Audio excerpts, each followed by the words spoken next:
Muy buenas tardes, bienvenidos al tiempo de entrevista aquí en Canarias al Día en Mírame Televisión. Hoy vamos a abordar un asunto preocupante, el aumento de la siniestralidad laboral en Canarias desde la pandemia. Un aumento que además contrasta con un ligero descenso que se está produciendo en la media nacional. ¿Por qué?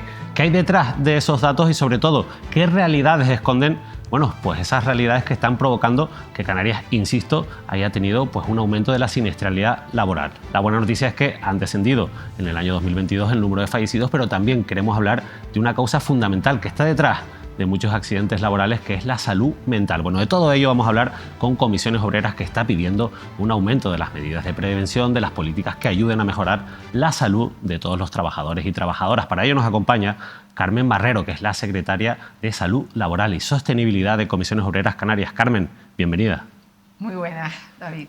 Un placer estar aquí contigo. Muchas gracias. La verdad es que partimos un poco de ese titular. Ustedes lo comentaban hace unos días, hacían una rueda de prensa y ponían énfasis en diferentes aspectos. Me gustaría empezar un poco por lo general, es decir, ¿cuál es la principal conclusión que han sacado ustedes una vez que han tenido ya todos los datos del año 2022? Ya tenemos los datos incluso de los primeros meses de 2023, pero sobre todo con esa fotografía del año 2022, ¿a qué conclusión han llegado? Pues nosotros lo que nos preocupa es que, sinceramente, después de la pandemia se ha visto que ha habido un retroceso a la hora de planificar todo lo que sean medidas preventivas. Es decir, justo antes del periodo prepandémico había Canarias que partía de una peor posición, de las peores comunidades autónomas en cuanto a datos de siniestralidad laboral, había mejorado esas cifras, que se había hecho un esfuerzo muy importante por los agentes implicados, en este caso el Gobierno de Canarias, con los agentes económicos y sociales, con una estrategia canaria específica, y se vieron los resultados porque pasamos a ser de las mejores comunidades en cuanto a datos de siniestralidad laboral.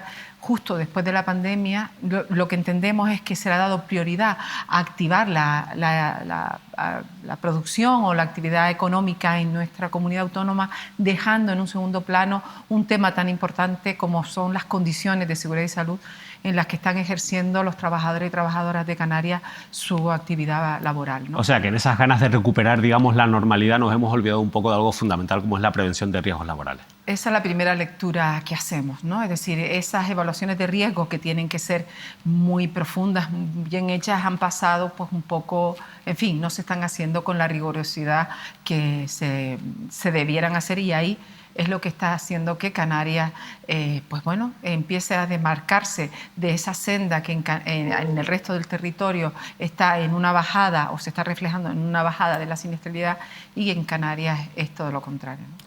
También aumentan no solo los accidentes en el trabajo, sino las bajas laborables. A mí me gustaría preguntarle por esto, porque está habiendo un debate muy intenso después de que desde la patronal empresarial, desde la COE, hayan insistido en que hay un problema de absentismo en Canarias. Lo que ocurre es que ellos han utilizado en esos datos precisamente las bajas justificadas, las incapacidades temporales. ¿Ustedes creen que hay un problema de absentismo laboral en Canarias? A ver, nosotros lo que decimos es que no hay un problema de absentismo laboral, porque además el discurso, en este caso de la patronal canaria, es que culpa a todo lo que pueda pasar en un centro de trabajo al factor trabajo en este caso, es decir, y no es así. Es decir, si el absentismo es el que es, hay que ir la raíz del problema, y ahí es donde quiere entrar Comisiones. Comisiones ha hecho informes que los ha sacado a la opinión pública, donde quedan claros que el absentismo no es tanto.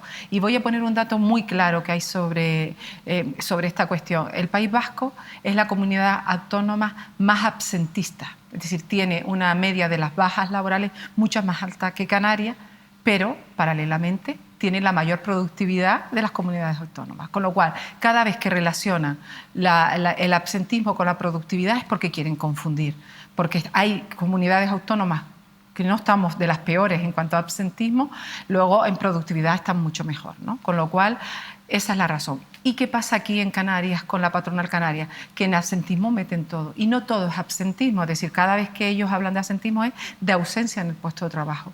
Y no es así. Cuando hablamos de ausencia en el puesto de trabajo, muchas veces es porque estamos ejerciendo derechos laborales que tenemos todos y todas y que se han ganado por décadas de los que nos han precedido. Es decir, tengo derecho a tener una baja o por licencia por matrimonio, por cuidado de un hijo menor, por cuidado de un hijo mayor, por traslado de domicilio, y eso no es absentismo como tal, es decir, es un absentismo que está respaldado por una legislación laboral que lo refrenda. Y después, por otro lado, hay una cosa muy importante y que quiero dejar muy clara, es decir, si lo que estamos hablando es de absentismo porque tenemos una baja laboral no la decide un trabajador o una trabajadora. Es decir, nosotros nos vamos a nuestra mutua si es por un accidente o una enfermedad de origen laboral, o nos vamos a nuestro servicio público de salud. Y son un médico o una doctora quien nos da esa baja. Es decir, no es una decisión de la persona trabajadora, ¿no? Entonces, porque cada vez que hablan así, y muchas veces los hemos escuchado hablar, decir que poco menos que somos absentistas los trabajadores y las trabajadoras en Canarias. Y hay que dejar claro que eso, una baja, la da los servicios públicos de salud, y hay que defender la profesionalidad de ese colectivo, que además hasta hace apenas unos meses le aplaudíamos la buena labor que hacían, y ahora de buenas a primeras pues están en el otro lado, ¿no? En esa línea puede influir el hecho de que tengamos una sanidad colapsada en muchos sentidos, unas amplias listas de espera, para entender también una parte quizás de estos datos de bajas laborales. Claro, nosotros también entendemos eso. Sobre todo, el origen puede estar en una mala gestión de la prevención de riesgos laborales, porque hay muchas patologías que su origen están en el ámbito laboral, pero que están siendo atendidas en los servicios públicos de salud. Con lo cual, cuando hablemos de organización del trabajo o de prevención de riesgos laborales, lo que vamos a intentar es que todas esas enfermedades o todos esos pequeños accidentes que muchas veces un trabajador o una trabajadora no lo dice en la empresa y luego va a su médico de familia porque tiene miedo a perder su puesto de trabajo o porque muchas veces no tiene la formación adecuada, debería derivarse a las mutuas. ¿Por qué? Porque su origen es laboral. Entonces, vamos a hablar de eso. Por un lado, puede ser que las propias mutuas a veces, vamos a decir que no de forma generalizada, pero sí en muchos casos, derivan muchas patologías que su origen es laboral, las derivan a los servicios públicos de salud, y es donde ahí también hay que trabajar para que realmente se consigan dos cosas: se le reconozca a la persona trabajadora ese origen laboral y las condiciones que con ello lleva son favorables a la persona trabajadora, y por otro lado descongestionamos los servicios públicos de salud para que realmente los servicios públicos de salud atiendan los que tienen que atender, que son las patologías que son de contingencias comunes, ¿no? Y las que son derivadas de problemas de salud mental, ¿hasta qué punto hay capacidad de poder relacionarlas directamente con la actividad laboral? Claro, ese es uno de los grandes problemas que seguimos teniendo en la prevención de riesgos laborales. Hay que decir que después de la entrada en vigor en la ley hay que ser justo, y se ha avanzado en prevención de riesgos laborales. Se ha avanzado en todo lo que tenga que ver con seguridad laboral, con higiene industrial, en ergonomía se ha mejorado, pero sigue habiendo una parte muy importante que todavía no se ha abordado como se tiene que abordar, y es los riesgos psicosociales. Entonces, ¿qué ocurre? Que muchísimas veces todos esos riesgos psicosociales que se generan en el ámbito laboral, por una mala organización del trabajo, por cargas de trabajo por encima de lo que es habitual en mi puesto de trabajo, el que no se sustituyan bajas y a mí me recaiga más, el que a mí me cambien los turnos de una manera sobre la marcha. Todo eso va a ir sobrecargándome esos riesgos psicosociales. ¿Qué ocurre? Que muchísimas veces, como no están evaluados, no lo recoge el plan preventivo, yo me siento mal, yo tengo trastornos digestivos, tengo dolores de cabeza, tengo ataques de ansiedad, voy a mi médico de familia y es quien me atiende, cuando realmente el origen es laboral. Por eso, la importancia de la salud mental debe de empezar en los centros de trabajo para las clases trabajadoras. Si está evaluado el puesto de trabajo y el origen no es ahí, está claro que es una contingencia común. Pero el problema que nos estamos viendo, y los datos de siniestralidad del año 23 lo dejan claro, y 9 de esas patologías fueron patologías no traumáticas, o derrames cerebrales, o infartos. De los 16 fallecimientos, 9 tuvieron lugar por cuestiones vinculadas con infartos, derrames cerebrales, vinculados con la salud mental. Claro, ¿qué ocurre? Cuando esto pasa en el centro de trabajo, se considera accidente de trabajo. Pero si eso ocurre una vez que salga del centro de trabajo, el origen sigue siendo el mismo, pero como no está en el puesto de trabajo, es contingencia común. Eso habría que regularlo por ley, entiendo. Claro. Lo que deberíamos hacer, y es lo que se pretende con la actualización de la Ley de Prevención de Riesgos Laborales, y ya lo dicen las organizaciones internacionales como la OIT o la Organización Mundial de la Salud, y es el problema de la salud mental de la clase trabajadora, y ellos plantean que a partir del año 2030 más del 50% de las bajas laborales van a tener su origen en los riesgos psicosociales. Lo que estamos pidiendo es que la Ley de Prevención de Riesgos Laborales focalice en que realmente se haga unas verdaderas evaluaciones de riesgos psicosociales. ¿Cómo está afectando el hecho de que Canarias sea una de las comunidades donde más horas extras se realizan y más se alarga la jornada laboral con respecto a la jornada pactada? Claro, el problema es que muchísimas de esas horas no están recogidas en ningún lado, ni siquiera en esas evaluaciones donde realmente hay una sobrecarga de trabajo. Si no hay una verdadera evaluación de riesgo psicosocial que la ley recoge, es decir, no es que sea nuevo, la ley siempre ha recogido que hay que evaluar los riesgos psicosociales, la organización del trabajo, cómo se dan esas órdenes, si las órdenes se dan en unas condiciones adecuadas o te las dan a grito, en fin, todas esas cuestiones que parecen que es muy moderna, la ley del año 95 ya lo recoge. ¿Qué es lo que estamos...? ¿Pero se está aplicando en la práctica?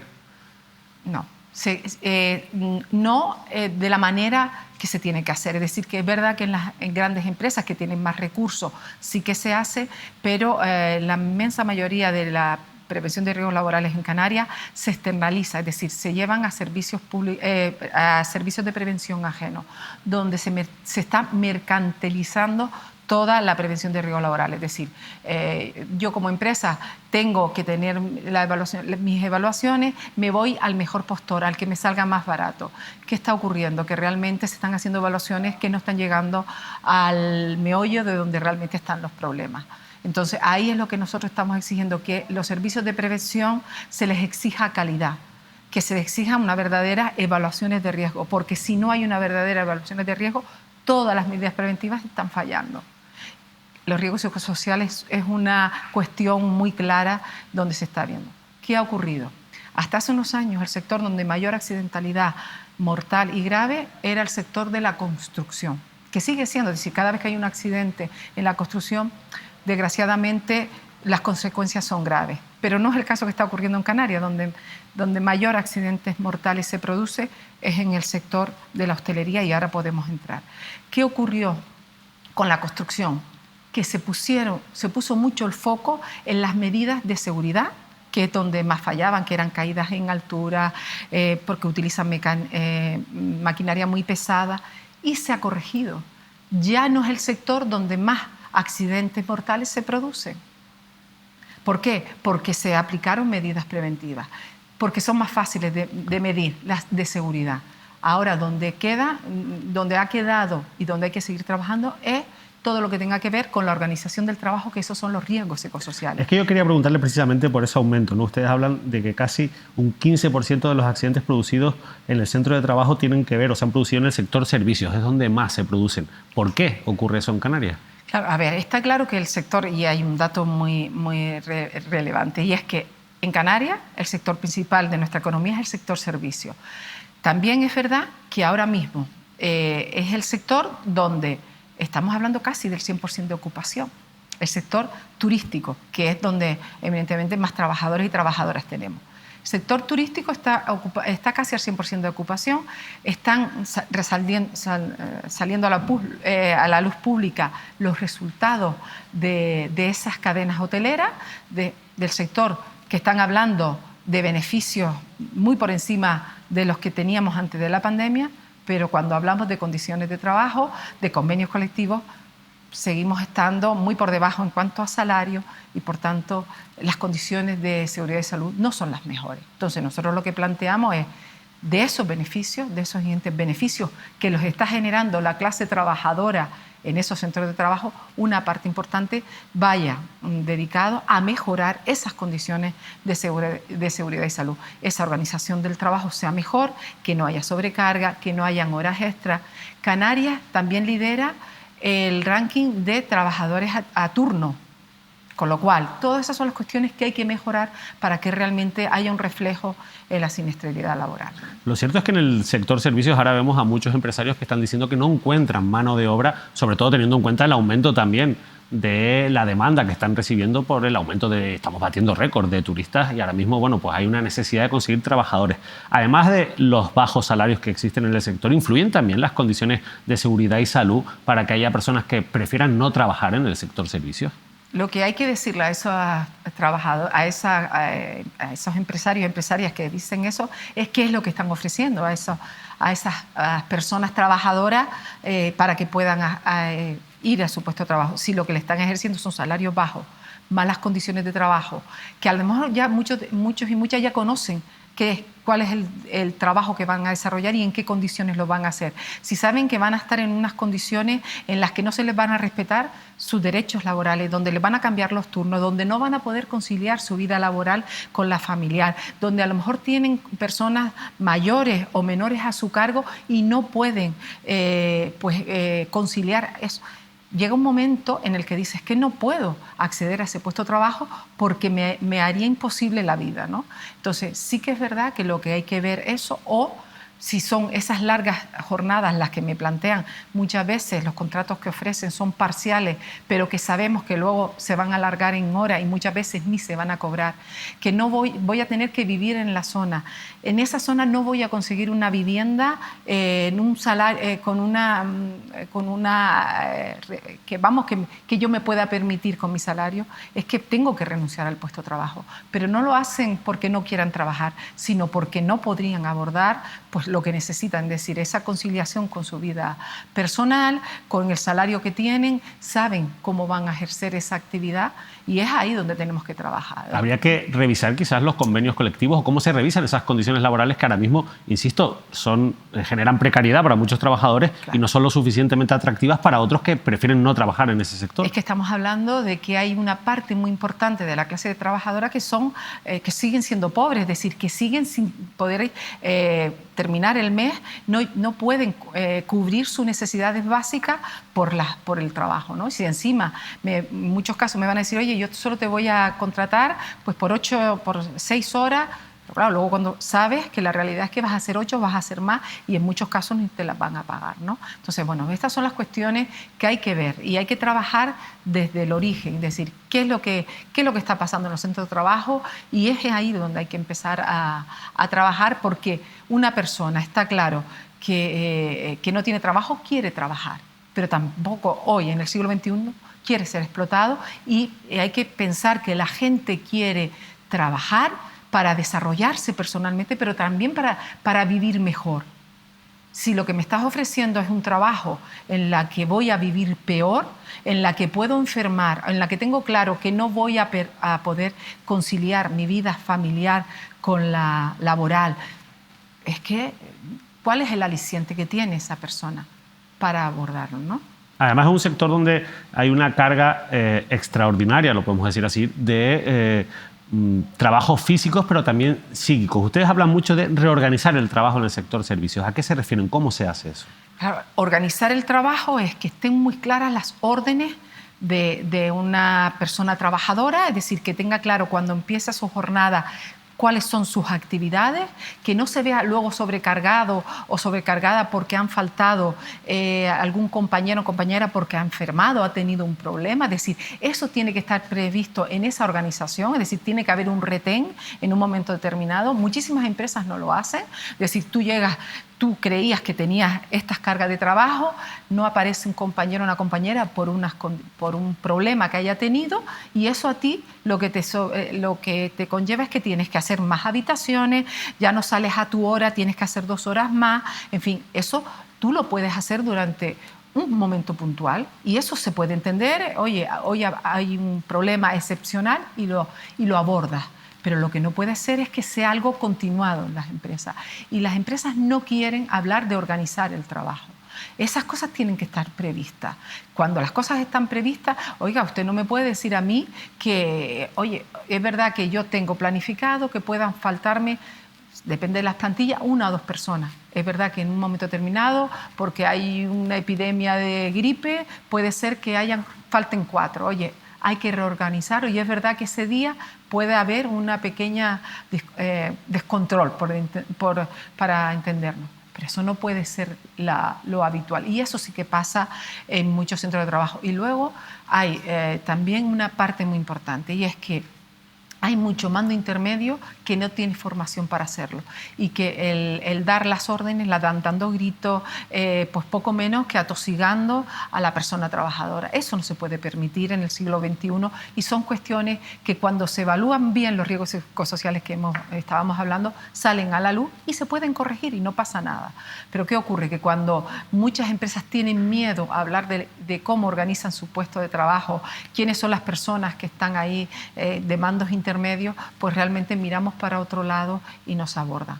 Pero ya lo dicen las organizaciones internacionales, el propio Ministerio de Trabajo, la ministra Yolanda Díaz, el año pasado organizó un comité de expertos para hablar de salud mental en el ámbito laboral. Y los datos son demoledores, donde se dice que hay que abordarlo porque son el origen de muchas patologías que no se están abordando y de muchas situaciones que se tienen que abordar para mejorar las condiciones de seguridad y salud de las personas trabajadoras. Y en el caso de las camareras de piso, que quizás es uno de los casos donde más se reflejan estas realidades de las que estamos hablando, donde hay una reivindicación ya social de muchos años para mejorar sus condiciones, ¿por qué no se está avanzando en mejorar las condiciones de este colectivo? Pues eso nos preguntamos nosotros, las organizaciones sindicales. ¿Ustedes qué plantean? Nosotros planteamos que hay que seguir trabajando. Nosotros hemos estado siempre detrás de las mediciones de tiempo, de ver y analizar claramente cuántas habitaciones tienen que ser el tope. También entendemos que hay que organizar el trabajo de manera que no se sobrecargue a las personas, en este caso a la camarera de piso, con trabajos muy repetitivos durante muchas horas durante su jornada laboral, de manera que evitemos pues esas patologías musculoesqueléticas que son gravísimas y que realmente hacen que lleguen a la edad de su jubilación en unas condiciones pues lamentables, ¿no? Nosotros decimos que hay que trabajar para vivir mejor y no vivimos para trabajar, porque muchísimas personas trabajadoras se toman medicación para trabajar y ellos lo que te dicen, mientras yo aguante las 8 horas, yo luego llego a casa y me acuesto a dormir. Y eso hay que trabajarlo, no trabajamos para eso. Es decir, nosotros tenemos que trabajar en las mejores condiciones. Podemos salir cansados, pero lo que no podemos salir es destrozados y que no podamos tener vida familiar o tener actividades que complementen nuestra vida, ¿no? Y es ahí, en determinados puestos de trabajo, y has comentado uno de los que llevamos desde comisiones, llevamos muchísimo tiempo trabajando y poniendo sobre la mesa cómo trabajar las condiciones en camareras de piso, pero también están las personas de mantenimiento en el sector de hotelero, los camareros y las camareras que, bueno, tienen unas jornadas larguísimas, que también tienen mucho trabajo repetitivo y que a veces no se les pone, no se ponen sobre la mesa, ¿no? Lo cierto es que cuando le preguntamos, y lo hacemos insistentemente a la patronal turística por esto que estamos hablando en estos momentos, ellos siempre dicen, bueno, eso está en los convenios que los propios sindicatos han apoyado. Pero cuesta muchísimo esos convenios. Y ellos a veces dicen, es que usted, es verdad que cobran más que muchos otros personal de limpieza de otros convenios. Digo, sí, pero las condiciones son también mucho más duras, ¿no? Es que cuando se llega a un convenio, el convenio no es que planteemos lo que planteamos las partes y se llega a una... no es así, porque nosotros somos muy exigentes en cuáles son esas condiciones de seguridad y salud, pero tenemos que ceder porque es que si no, no se firman los convenios colectivos. Y ahí es donde a veces pues no conseguimos todo lo que pretendemos, pero desde luego sí que es verdad que estamos exigiendo, y ahí es verdad que desde la inspección de trabajo estamos exigiendo que sean muy rigurosos, y hay un compromiso con la propia inspección de trabajo en que cuando vayan a los centros de trabajo exijan esas evaluaciones de riesgo, que se hable de los riesgos, que se exija verdaderas evaluaciones de riesgos psicosociales, donde hablemos de cómo se está organizando ese trabajo y que realmente esas evaluaciones que están haciendo esos servicios de prevención, como decía antes, a veces servicios de prevención ajenos, sean realmente, hayan hecho unas evaluaciones de riesgo con calidad y no, como nos hemos encontrado muchas veces, que son evaluaciones de riesgo para salir del paso, para que cuando venga la inspección de trabajo no sancionen a la empresa y que estén en una estantería esas evaluaciones de riesgo. Lo que pretendemos es que sean adaptados a cada centro de trabajo, a cada puesto de trabajo y que las medidas preventivas sean concretas de ese puesto de trabajo y es la única manera, ¿no? Entonces ahí tenemos que seguir trabajando. Los convenios vamos avanzando, pero desde luego mucho más lento de lo que pretendemos, porque es verdad que la patronal no cree todavía que la ley de prevención de riesgos laborales es una ley que le compromete y que es una obligación para la empresa el mejorar día a día esas condiciones de seguridad y salud. ¿Está funcionando bien la inspección de trabajo en Canarias? Nosotros entendemos que están haciendo una labor, están comprometidas cada vez más. Sí que es verdad que hace unos años decíamos que eran pocos los recursos humanos que tienen, han apostado por Canarias, tienen ahora mismo una plantilla importante que está por encima de la media nacional y a veces nos dicen, hombre, es que estamos por encima de la media. Pero nosotros decimos una cosa, sí, claro, pero es que en Canarias tenemos una gran diferencia y es que somos islas. Al ser un territorio fragmentado no es lo mismo, es decir, allí un inspector, una inspectora se puede mover de un sitio a otro en coche, ¿no? Aquí en Canarias pues tienes que coger un avión. Entonces sí que es verdad que esa crea dificultad y además tenemos un sector predominante, que es el sector servicio, que requiere una presencia para nosotros importante, pues para hablar de todo lo que estamos hablando, ¿no? De cómo se está ejerciendo en un sector donde hoy por hoy están al máximo de ocupación, cómo se está organizando ese trabajo, si las plantillas están adaptadas, las cargas de trabajo son las adecuadas y es ahí donde pedimos que la inspección de trabajo esté presente. Ellos dicen que lo están intentando, sabemos que están poniendo mucho sobre la mesa, pero desde luego hay que seguir trabajando en esa línea, ¿no? El Gobierno Central ha presentado ya una propuesta, un borrador de lo que va a ser su propuesta para intentar adelantar la edad de jubilación sin que haya, en este caso, penalización para determinados colectivos, sobre todo aquellos donde se produzcan unos mayores índices de mortalidad o de bajas laborales. Esto se ha presentado a las patronales, a los dos sindicatos mayoritarios, entre ellos Comisiones Obreras. En principio, es verdad que estamos en una fase muy verde, pero ¿cuál es la posición inicial con la que afronta este debate Comisiones Obreras? Nosotros entendemos que puede ser una medida y que nosotros no renunciamos a que en determinados colectivos en las que por el tipo de condiciones de trabajo pues entendamos que haya que reducir la edad de jubilación, pero nosotros no queremos que esto nunca sea una cuestión para decir, oiga, pues como sus condiciones de trabajo, usted asume que sus condiciones de trabajo no son duras, pues va a jubilarse antes. No, nosotros decimos que hay que seguir trabajando día a día en mejorar esas condiciones de seguridad y salud, porque nosotros lo que pretendemos es que cuando una persona trabajadora llegue a su edad de jubilación, llegue en las mejores condiciones de salud física, pero también de salud mental, para que pueda tener una vida plena. Hay veces que cuando se habla de anticipar esa edad de jubilación, parece que pasa a un segundo plano esas condiciones de seguridad y salud. Nosotros nunca vamos a pasar a un segundo plano. Queremos seguir trabajando día a día en que esas condiciones de seguridad y salud se pueden mejorar y hay maneras de mejorarlas. En el propio colectivo de las camareras de piso, que es verdad que es un colectivo muy duro desde el punto de vista de los riesgos ergonómicos, se está viendo que hay cuestiones que pueden cambiar, con camas elevables, con carros mecanizados, con determinados medios para limpiar mamparas o a la hora de organizar que puedan hacerse con 2 camareras o 3 por habitación en las que se puedan ir cambiando el tipo de actividad de manera que no sea repetitivo el mismo trabajo para la misma trabajadora. Es decir, queremos seguir hablando de cargas de trabajo, de medir esas cargas de trabajo, cuáles son el máximo de habitación a realizar y luego, si una vez que se implante todo eso, seguimos viendo que siguen siendo los riesgos ergonómicos, no garantizan las mejores condiciones, hablaremos de esa anticipación en la jubilación, en la edad de jubilación. pero no a priori y que se deje en un segundo plano el día a día, esas condiciones de trabajo en el día a día de esa camarera de pisos, ¿no?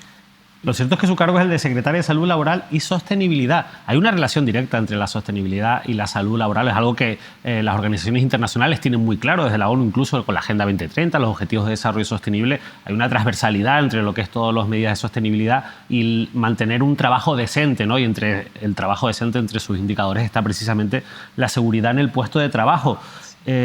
¿Cómo está afectando el cambio climático a las condiciones de salud y seguridad de los trabajadores? Pues bueno, eso está afectando a todos los niveles, con el tema, aquí en Canarias lo vemos, con el tema de la calima, los calores extremos, el que estamos pasando un invierno donde realmente pues no ha llovido, ya tenemos emergencia hídrica, por ejemplo, en la isla de Tenerife, la hemos tenido en otras, y que realmente están afectando al día a día de las personas trabajadoras. Pues estamos trabajando sobre todo para aquellas personas trabajadoras que trabajan en el exterior, donde están a la intemperie, donde habían meses al año en que trabajaban en unas condiciones donde las temperaturas eran más favorables. Ahora mismo pues están viendo que están prácticamente en las mismas temperaturas que en el verano, ¿no? Es decir, el cambio climático ha llegado, está dejando huellas muy importantes. Sabemos que estos episodios se van a dar con mayor frecuencia. Ahora mismo, para este fin de semana, parece que vamos a tener una dana, es decir, que vamos a pasar a no llover o a poder tener lluvias torrenciales, a que puedan llegar huracanes. Canarias estaba fuera de esa ruta y ahora mismo estamos en ello. Es decir, que todo esto está afectando a la sociedad en general y por tanto a la clase trabajadora en particular y en el día a día en sus condiciones de trabajo, ¿no? ¿Y usted cree que ahora mismo el legislador, las propias empresas son conscientes de esta realidad? ¿Se está haciendo algo en ese sentido? Nosotros estamos en ello, ¿no? Nosotros a nivel estatal estamos trabajando para que el cambio climático esté evaluado, se trabaje en cada centro de trabajo, es decir, cada vez que haya que hablar de cualquier legislación en el ámbito laboral, se incluya. Que vamos a hablar de condiciones de seguridad y salud, hay que hablar de ellas, porque está afectando, es decir, los episodios de calima en Canarias, hombre, ahora parece que llevamos un mes que más o menos no nos ha venido, pero es que estuvimos 2 meses prácticamente en calima, en unas islas más que en otras, y eso afecta muchísimo, y no solo a los trabajadores y trabajadoras del exterior, a muchísimos, pues porque le da problemas respiratorios, que a la larga afecta a todo lo que tenga que ver cardíaco, en fin, que hay muchas más patologías que simplemente pues esto que tú dices, bueno, tengo irritación ocular, ¿no? Y que pueden afectar a trabajadores y trabajadoras que tienen patologías previas, como muchos trabajadores y trabajadoras con patologías renales les afecta. Es decir, que pensamos que no existen esas patologías y sí que existen y hay que abordarlas porque realmente tenemos que verlo desde la vigilancia de la salud, que eso está dentro de los riesgos, de las evaluaciones de riesgo,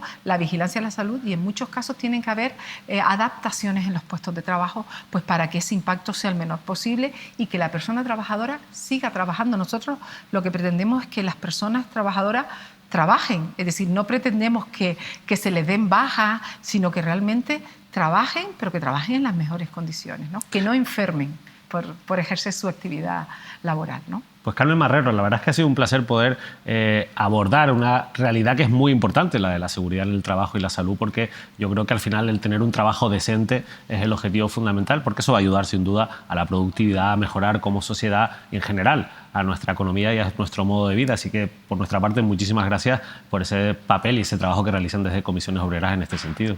Muchísimas gracias a ustedes y encantadas, porque creemos que es importante hablar de eso y que la sociedad sea consciente de la importancia que es tener unas buenas condiciones de trabajo para la persona trabajadora, pero también para la empresa, porque si yo me siento bien en la empresa, voy a ser más productiva y ganamos todos y todas, ¿no? Sin duda. Carmen Marrero, de verdad, muchísimas gracias. Hoy hemos hablado de la importancia de la salud y la seguridad en el puesto de trabajo. Para nosotros es fundamental que haya condiciones de trabajo dignas, que tengamos un trabajo decente para todos y para todas. Por eso vamos a seguir nosotros aquí ayudando en todo lo que sea posible a divulgar, a informar sobre estas cuestiones que son, insisto, fundamentales para el desarrollo como sociedad. Nosotros nos despedimos, ya volvemos a la vuelta de Semana Santa con más entrevistas y también con más análisis de la actualidad. No se lo pierdan, que pasen una feliz Semana Santa.